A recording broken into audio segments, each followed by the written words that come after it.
เห็นนั่นเด้อบัดเฮ็ดซะเด้อมื้ออื่นเฮาเมื่อนำกันเนาะเมื่อนำกันเราเอาแต่ว่าเฮาเอาเมียน่ะแต่ว่าเฮาอยู่บ้านได้บ่เนาะไอ้บัดเนาะลี่น้องเว้าไหมน้องเป็นแม่คันอยู่นี่ล่ะบ่เฮาเอาแม่คันมันอยู่นี่ล่ะสิเอาอันตำรวจมาจับไปสิดีละทางเจ้าหน้าที่เฮามาระดมช่วยสุดยอดพี่น้องในคิดการเมืองสุดยอดเลยในคิดการระดมเนาะดีขอบใจ FC ผู้มีน้ำใจแบ่งปันเหมือนฟ้าบันดาลให้สร้างรายการนี้มาสวยเหลือคนทุกข์คนจนหรือคนด้อยกว่าด้วยแห่งศรัทธาบุญนำพาได้มาร่วมทาง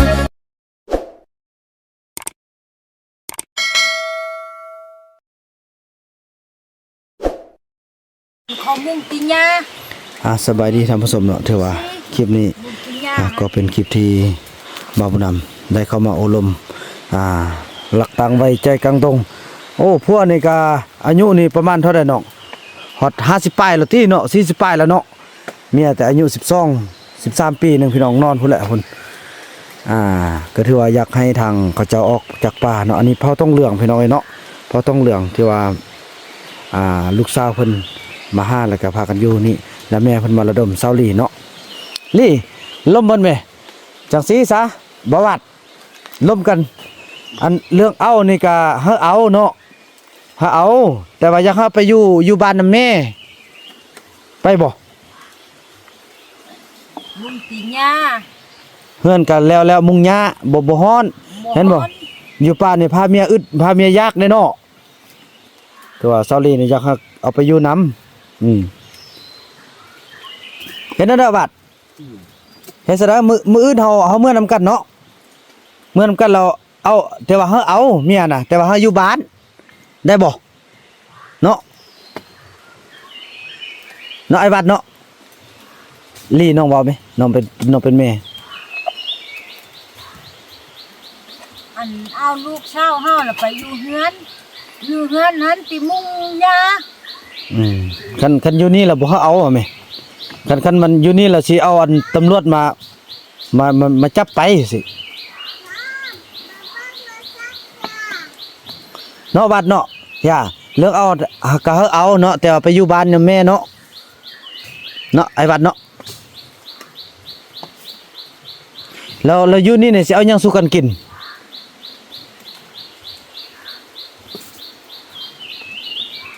อยู่ซิบ่มีข้าวกินลูกตื่นก็ไปโลกพุทธิมันเอามาบ่ทานกินย่าสั้นคันไอ้วัดบ่เมื่อแล้วให้เฮาสิเอาอีจอมเมื่อเด้อมื้ออื่นเด้อให้เฮาสิเอาเมื่อเลยนี่มานี่มา 2-3 คนเป็นตำรวจก่อนนะถ้าเฮาสิคันบ่อันนั้นเฮาสิมัดอุ้มเมื่อเลยน้ำตื้อไก่แล้วน้ำตื้อไก่เมื่อเด้อไกลเลยแล้วแต่ว่าอย่าแย่เนี่ยมันไกลนี่จุยัดเนาะนี่แม่เรามาถามมาบอกเดี๋ยวนี้น่ะเอาเฮาก็บ่ห้ามแต่อยากเฮาไปอยู่บ้านนำแม่เฮือนกับผู้ละลังสิแบ่งกับผู้ละลังเลยเนาะบ่แม่นฮือนลังเดียวมัน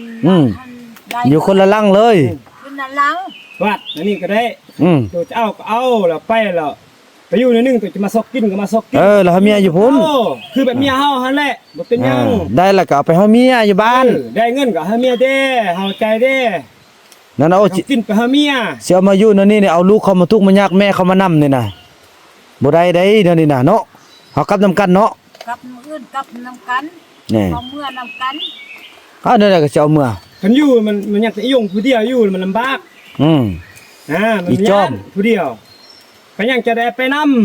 ำจะไปป้าอยู่แม่หั่นแล้วบัดนั้นล่ะจะอยากมาแล้วจะก็มาแน่เนาะคันเป็นซะกะยาแหละแล้วคันว่าคันบ่วัดบ่เมื่อเขาก็เอาแต่อีจอมมันเมื่อลูกเฮาเด้แม่นบ่มันยังน้อยน่ะมันลูกเฮาเด้ มันบ่ทันเยอะคันสิเอาแน่คันสิเอาแล้วบอกแม่ว่าหาเก็บเงินเอาไว้ไปขอไปแต่งไปค่ายซีนค่ายหยังเก็บเงินมาให้แม่ไปขอมีการจะตั้งมีตำรวจมีเจ้านายมา ยิงเงินถึงจะหอก เขายิงหอก ยิ่งหอก เด้อน้องว่ามีน้องเป็นแม่น่ะหาเงินไปขอนำเฮาจึงเอามาอยู่ๆฮะเอาลาๆนี่เฮาบ่เฮ้อสิโอ วัดฮู้แล้วนะวัดเนาะวัดก็จะเอาเนาะคันเอาเขาก็บ่ห้าม อันเอาเลยไปอยู่กับแม่หันอยู่เฮือน อืม ไปโลชอกกินก็ไปอีกไปโซยิงตัวหอกกระเตกระจอนแล้วก็กลับมา มาหึเมีย นี่ เมียก็อยู่เฮือนท้าเนาะ เมียก็อยู่หื้นท่าหันบ่ได้ไปซื้ออื่นบ่ แล้วได้กันแนวเบิ่ง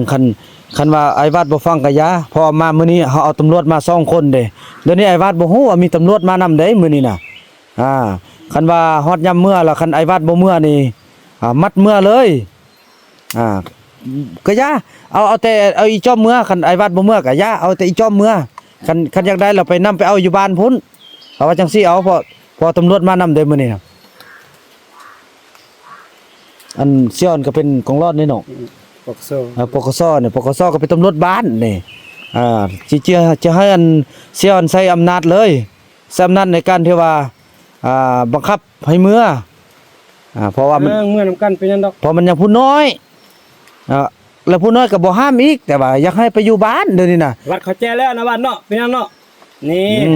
เป็นยังนี่มันแห้งหู้เฮาลมมันนึงครับมันเขาแจ้แล้ววัดน่ะ ภาครัฐกันเทิงเพิ่นได้ปลุกฮ้อย่อเฮือนหมดแล้วแล้ววันนี้อยากให้เฮาไปอยู่นํกันคือแน่ ว่านี่เว้นว่าเรายังฮู้กว่าคำน้อยซ้ำน่ะเมื่อคืนนี้คำน้อยกินเหล้าเมาแล้วยังให้เจ้าเนาะนี่ โอ้แหน่ก็ดีละเดี๋ยวอบรมช่วยกันเนาะ เด้อ ทางอันนี้ก็เป็นอันปกสกันติแม่นบ่ นึง แหน่ เดี๋ยวว่าเด้อ ตัวสองคนได้ ล่ะคันว่าตัวจะเอาล่ะบ่เป็นหยังเอาแล้วก็ตัวจะไปได้บ้านไปหน่อยนึงเลยตัวก็อย่ามาป้าเดี๋ยวก็มาเอาม่วงหัน อันนี้ถือว่าเจ้านายเพิ่นล่มเด้อแน่เจ้านายเพิ่นล่มแล้ว ยัง ถือว่าเป็นปกส เขาก็บ่ห้าม มานำเด้อพี่น้องเนาะ จะเอาคือจะว่าคันมันยาตึมนิดนึงจะจึงนอนได้คือจะว่านี่ นี่เราก็ฮู้แล้วเขาใจแล้ววัดน่ะเราให้เขาใจดีเราคนสลาดดิวัดเนาะนี่คืออันบักคำน้อยแท้มันบ่มันคือจะว่าแหละมันบ่ปานเด้อเป็นยังวัดแท้เราเข้าใจง่ายแล้วเฮามาล้มเราในนึงเราเข้าใจแล้ว โอ้ไอ้วันนี่เก่งเนาะไอ้วันเนาะเก่ง ดีโอ ดี เพื่ออันอาจจะน้อยก็ยังว่าวาดกับอันเฮาก็อีหยังก็ผู้หนึงน่ะ ขิง อีกคิงกับเจ้าสองคนแท้ดี ดีเก่ง เขาเว้าในนึงก็เข้าใจความลาวนะ คนที่มีความสลาดนะว่าเขาหมดที่มีฮู้ภาษาคนเนาะ โอ้ แล้วคำน้อยแท้บ่ปานได้แล้วคำน้อยนั่นว่าไปบ่โลบ่เล่แล้วคำน้อยน่ะ เมื่อคืนจน คือเมื่อคืนนี้นี่โอ้คันว่าคนผู้อื่นนี่เขามัดมันไว้แล้วหาต้องอดเอาครับมึงว่ามันว่ามันยังเฮาว่าบ่ให้เจ้าว่าแม่นบ่ แม่นแท้ เฮาว่าบ่ให้ว่าอย่ามันเฮาสิเชิญไปนอนพุ่นมิดนี่ก็น่าจะเจ้าตีกันเนาะเฮาว่าเดี๋ยวนี้นี่ ปืนเขายัดเต็มมันคอยิงออกก่อนเด้อว่าบ่ม เฮาตกใจแท้ว่าเมื่อคืนนี้ ว่ายิงออก ดีแล้ว ว่าปงปิง แล้วว่าเนาะเขาใจเลยตี้นะว่าน่ะ มาเลยมาบอกคัน นะว่า บักคำน้อย เขาใจเลยตี้มื้ออื่นมื้อนำกันเนาะคันว่าเจ้าบ่อยากเมื่อเทื่อเจ้าอยากอยู่นี่สกกินเหรอหาเมียนเมื่อก่อนแล้วจะได้ของกินเหรอคือเจ้าว่าหันไปเอาก็ได้ ไปหาเมียอีกคนเมีย นี่วัดเข้าใจแล้ว โอ้ เจ้าเอาน้ำเมียเจ้าหน่อยนึงจะก็เอาน้ำลาวหัน เมื่อท่านน่ะแม่เด้อว่าสิ ไปอยู่บ้านผม นี่เข้าใจแล้วดิ อยู่บ้านน่ะ ว่าหนึ่งเข้าใจแล้วว่าคนสลัดดอก จะได้แบ่งเฮือนหลังนึงเฮาต่างหากเลยเนาะ คันว่าตัวไปล่ะว่าเขาหมดคำมันใหญ่นึงอยากไปนอนน้ำเมียอยากอยู่น้ำเมียก็ไปอยู่แล้วอยากไปเข้าป่าแล้วซอกของกินคือเจ้าว่าหันมักม่วงสุกแล้วก็มักมากินมักม่วงบางอย่างแล้วถ้าได้สัตว์ล่ะก็เมื่อมันบ่วัดเว้ามื้อนั้นเด้เนาะเราว่าวันนี้เด้เรายังจื้อได้วัดน่ะ ถึกแล้วพี่น้องโอ้ดีละทางเจ้าหน้าที่เฮามาระดมช่วย วัดน่ะ สุดยอดพี่น้องในคิดการเมืองสุดยอดเลยในคิดการระดมเนาะดีไอ้วัดคืออันทางเจ้านายเพิ่นว่าเนาะก็เด้ว่า วัดดียังวัดวัน มื้อนี่คันสิเมื่อนำกันกับเมื่อเนาะ ที่วัดก็สิเมื่อนะวัดเนาะเมื่อนำกันก็ได้เนาะ คันบ่เมื่อ วัดก็มาตื้ม คันบ่เมื่อละเฮามีอันเมื่อก่อนเนาะนั่นแหละ วัดเขาลงไปบนห้วยน้อยเอาเฮ็ดกงมงเหย้าโอ้หั่นน่ะมีมากหลายโอ้ โอ้ อยู่บ้านอัน แปะตุ๊บเขานอนหั่นน่ะมื้อหน้าเราตกไปยิงอยู่หั่น เออ เฮาไปซอกมาข้อวันนี้นะตอนแรกวันนี้เฮาเห็นโอ้หลายโอ้มันเหย้าแล้วโอ้ม่วงสำนีแล้วโอ้ โอ้ ก็ฮอกโอโน มันยันน่ะมันสุกแหละวัดมายิงวัดเนาะนี่มันเข้าใจไปดิว่าแล้วนึงเข้าใจแล้ววัดบ่เป็นคุณวัดกับอันคิงแต่เข้าใจไว้ บ่คืออันคำน้อยนี่เฮาเบิ่งคือคนที่เข้าใจแล้วบ่เข้าใจก็เนาะวัดเนาะนี่วัดยังฮู้นี่แซ่วันนี้วัดเป็นอาหารนึงคำน้อยอยากให้เฮามันเหรอครับว่ามิดวัดเจ้าน่ะบ่ต้องเว้าเดี๋ยวยามันมาจังนะเชิญมันนอนแล้วคิงว่ามันเมื่อยซะเอาว่าเอาเครื่องมาแล้วยังให้เฮาได้เมื่อคืนนี้ โอ้ ว่าอยากปัดชิ้นเฮานี่นั่นครับว่าบ่ตีเว้าครับว่าเนาะนี่ก็ได้ยินนี่แต่เนาะนะเว้าเนาะ แน่เห็นบ่แน่คันฟังความจันนายเว้าคันสมมุติว่าเอาเมียอยู่นี้สมมุติว่าเฮาไปหากินเมียบ่อยากไปเนาะคำน้อยอยู่กินเหล้าเมามาบ่นึงเกิดมาเอามีดปาดเมียเฮาเอาปืนยิงเมียเฮาหั่นขี้ยาน ยาน นั่นแหละโอ้ดีใจขอบใจทาง บักอัน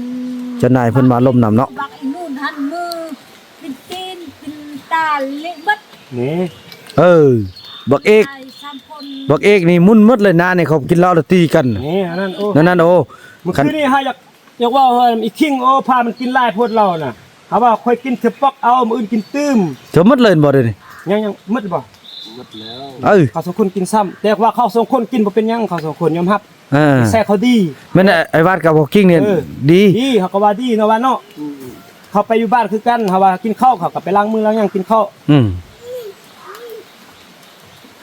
โอ้ดีใจขอบ แค่นวันเนาะ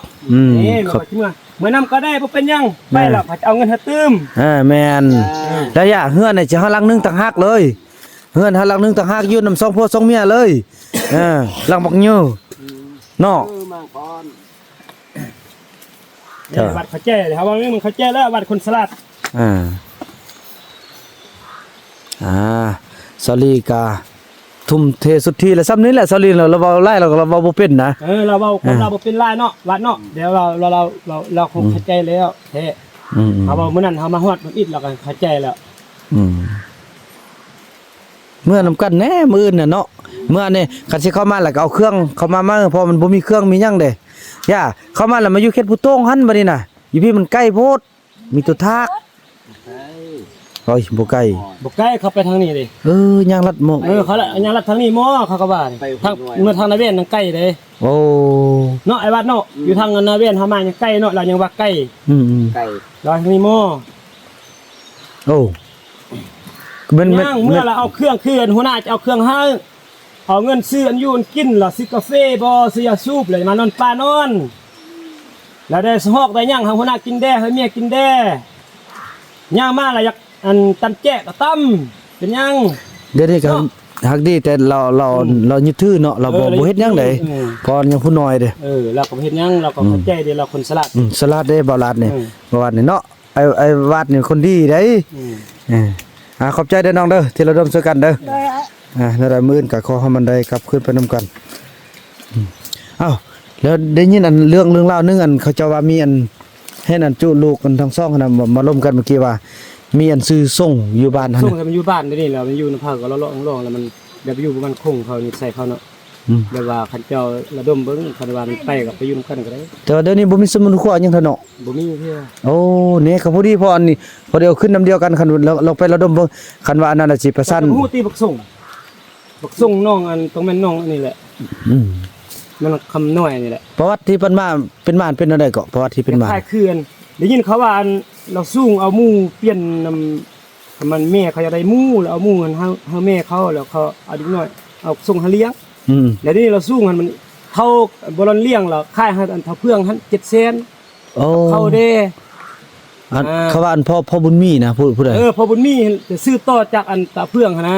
แล้วนี่เท่าบุญมีตายเดี๋ยวนี้มันก็อยู่ร้องๆโอ้ โอ้ ท่านมีตายแล้วคนบำนาญเก่านะก็เห็นจะฮู้เราบักส่งฮู้บ่บักส่งเขาจะเห็นฮู้แล้วเนาะน้องบักครับน้องอันน้อยโอ้ เขาว่าอัน อย่าคล้ายคือบักคำน้อยบ่บังส่งมันบักคำน้อยเลย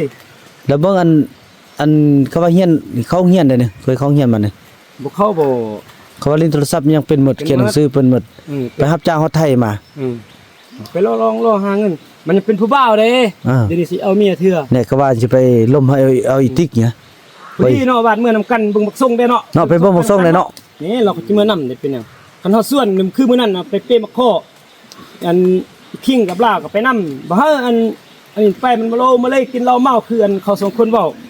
แล้วเขาสองคนนี่ยึดถือได้เขากินเหล้าแล้วเขาบ่เมาบ่หยังเขาก็ตั้งสติได้คือเขาขี่รถวันนี้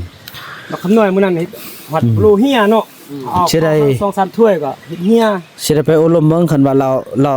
ราอยากอันไปอยู่นํก็สิได้ประสานทางเมืองประสานทางในบ้านก็สิบ่มีปัญหาแล้วพอเผาเข้าแท้ๆเนาะ คือเขาว่าวันนี้กินเหล้าได้อยู่นำกันฮักเพียงกันเนาะยอกกันได้นี่เขาก็ยังว่านำเฮาวันนี้บ่คือคำน้อยคำนั้นบ่สร้างยอกบ่ฮู้เนาะ โอ้เมื่อวานนี้จนมาแก้ไขสถานการณ์ให้ มองออกไปเอามาสิทอดมีดทอดนั้นใส่กันเจ้าเถอะบ่นี่ เนาะบ่ดีเนาะ บ่ได้คำน้อยนะโอ้ น้อยบ่ดีเขาก็ยังว่าสมควรเขาก็ยังว่าคำน้อยบ่ดีทิ้งก็ว่าเนาะเขาสองคนทิ้งกับลาวให้ฮักกันโอ้เป็นหยังเขากินเหล้าเขาก็บ่ว่าหยังแล้วคำน้อยนี่เขาสองคนเว้าแล้วบ่อยากฟังก็ อยากให้เลยเนาะคือมื้อนั้นน่ะเฮ็ดบ่รู้เฮียยังเฮียแล้วอันอีกคิงเว้าเฮาแล้วอยากให้คิงเลย คือคำน้อยฮันเพราะว่ามาเข้าแด้กับ กับเครื่องเด้เขาให้ เครื่อง เฮียเลย ทางรถขึ้น กินเหล้าเมาแล้วหัวห้องเพลงบ่ฮู้ว่าเครื่องตกก็สิบอกเฮาผู้ซัฟเฟอร์เนาะบ่บอกเนาะนี่วัดหยังเว้าวัดหยังได้เนาะไปได้มื้ออื่นมื้อนำกันตื่มเนาะม่วนนำกันเนาะกินเหล้าอยู่เฮือนอาจารย์น้อยเนาะน้อยวัดเนาะเฮ้ยน่าก็สิมื้อน่าเข้าใจแล้ว อาศัยทางเจ้าหน้าที่ที่แหละช่วยระดมช่วยกันพอหาได้ขึ้นรถแล้วก็แล้วซินะนี่ เป็นยังเขาก็ไปเขาว่าไปแล้ววัดมันบ่ตัวแล้วมันว่าไปแล้วก็ไปนะวัดเนาะนี่ มื้อนี้พยายามเฮาเด้อบ่เทื่อได้ซินเด้อพยายามเฮาเด้อบ่เทื่อได้ซินเด้อมื้อนี้เด้อเมียก็เอาไว้นำแม่นี่อยู่นี่ฮะ ไปมาเด้อไปนี่ไปยามเหี่ยว แล้วมื้อน่ะจึงมื้อเนาะมื้อนี้ จะน่าไปกินข้าวไปเดี๋ยวนี้สุกแล้วก็ โอ้เด้อไปเก็บเอามื้อนั้นไปกินข้าว นี่ไป ไง เบิ่งมันคืนนี้มันยังเลวท่ามันกินเหล้าน้ำห้าบ่ หัวเมียเป็นเด้อนี่ โอ้อยากเอาเมียก็เอาได้เพราะบ่ห้ามเจ้ายังดีแหละเจ้ารักษา เนาะบ่คือคำน้อยหายนี่เราก็ยังฮู้ ไปหั่นน่ะไปกินข้าวกันเนาะไปลูก ลุกไปเข้า แก้มไปกินข้าวพอคิง กินข้าวมันยังก็ตบแตบเนาะ ตับแตบไปลูกแก้มไปกินข้าวก่อนข้าวเฮาได้บ่ได้บ้านนี่ ลูกบ่ได้เอามาไอ้ ได้แล้วใครเพิ่น อ๋อ เขาค่อยปีไปเพิ่นเลย โอ้เด้ออ่ะ มันแรงเขาค่อยมาตื่มแล้วเพิ่นค่อยมาไปนึ่งแรงแล้ว เด้ออ่ะเฮาย่างเท่าใดทางนี้เราเรียบห้วยก่อน ไปนี่แหละไปนำกันเนาะไปลุกไปกินข้าว ไปกินข้าวไป ไปย่างวัดคนสลัดดอกเป็นฮู้แหละ